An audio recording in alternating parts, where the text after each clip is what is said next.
All right, this is Chapter 11, Equipment and Furnishings, and I'm Bryn Moan. So, introduction. The choice of equipment is a major factor in determining the success or failure of a business. Food service managers are typically responsible for making equipment choices, along with occasionally the director and the staff.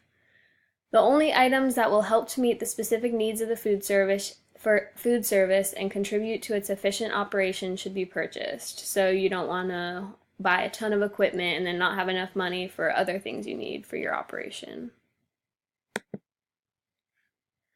So factors affecting selection of equipment. There are 9 factors. The first one is the menu.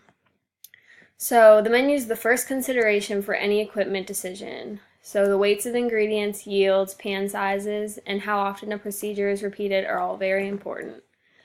The second factor is the number and type of patrons. Smaller and more varied types of equipment would be needed in a restaurant than in a school dining room because you're going to need a lot more types of equipment than if you are in a school dining room. You're just going to need a lot more burners, bigger ones, more fryers, and stuff like that duplicated. So the estimates of how many are served during a 15-minute interval of the serving period provides a guide to food and equipment needs. So you can see how much food you're going to need and how much equipment to handle the amount of people. The next factor is the form of the food purchased.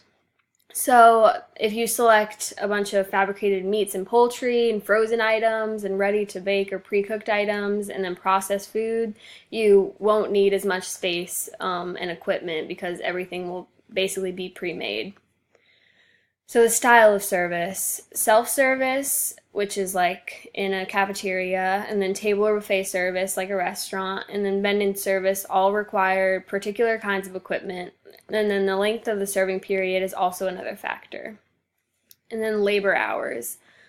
A lower labor budget or labor market requires the need for more labor-saving equipment. So if you don't have enough money to pay as many people, or if you don't have enough people willing to work for you, then you're going to need more labor-saving equipment. Some other factors are worker abilities, which is the manager must select equipment for their workers can operate successfully, efficiently, and economically to accomplish the job to be done. So you want easily usable equipment for your workers. And then utilities. So the choice among gas, electric, or steam heated equipment depends on the supply of the source of heat, replaceability of parts, and the cost of maintenance and operation. Okay, the final factors are the budget and the floor plan. So for the budget, the initial cost of equipment and the cost of installation are both included in that. And then you need a list of all the equipment so that unbalanced expenditure isn't a result. So you want to list it all out so you know exactly how much you can spend on each item with your budget.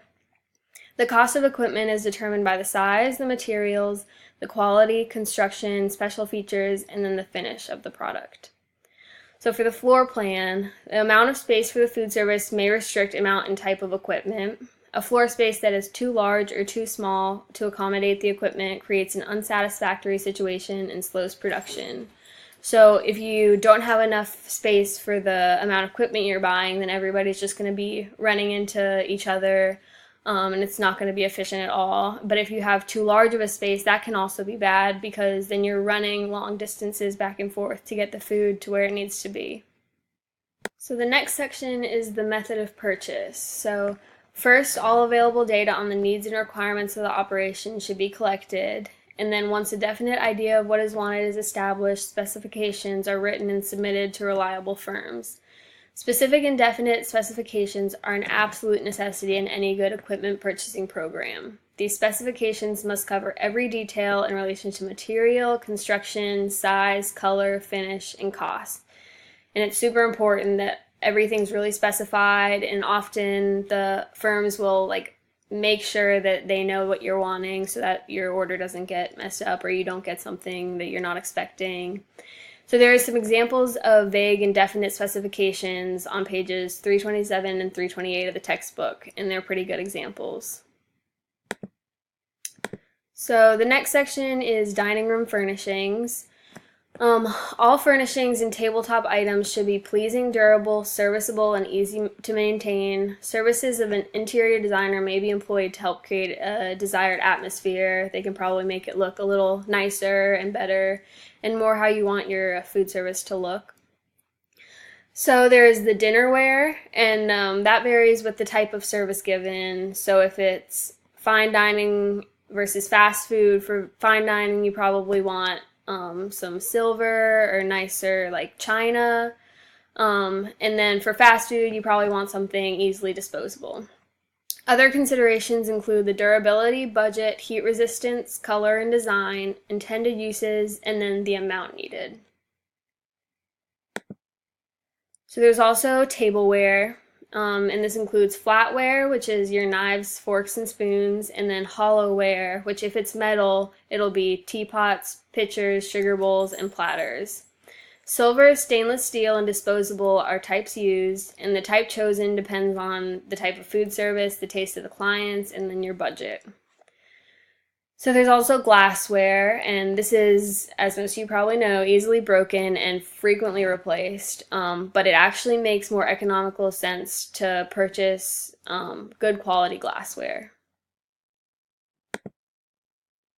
So lastly, there's table covers, and many tabletop surfaces are suitable without a cover, and this also reduces laundry costs. And then paper and plastic napkins and placemats have replaced cloth in a lot of operations for convenience and economy. And once again, you don't have to do the laundry as often. Okay, I'm going to do the summary and the discussion question, but there's also a middle section to the PowerPoint on the features of equipment and then selection of some basic items on part 2. So the summary is prospective managers of food service and those already employed should have a pretty good understanding of different equipment and furnishings. And then why selection and proper care of the equipment and furnishings are very important to an operation and should result in a satisfied work crew since they have proper tools to accomplish their task. And then our discussion question is, why is it important to select the proper equipment and furnishings for your specific food service operation? What is something that could go wrong from not selecting proper equipment or furnishings?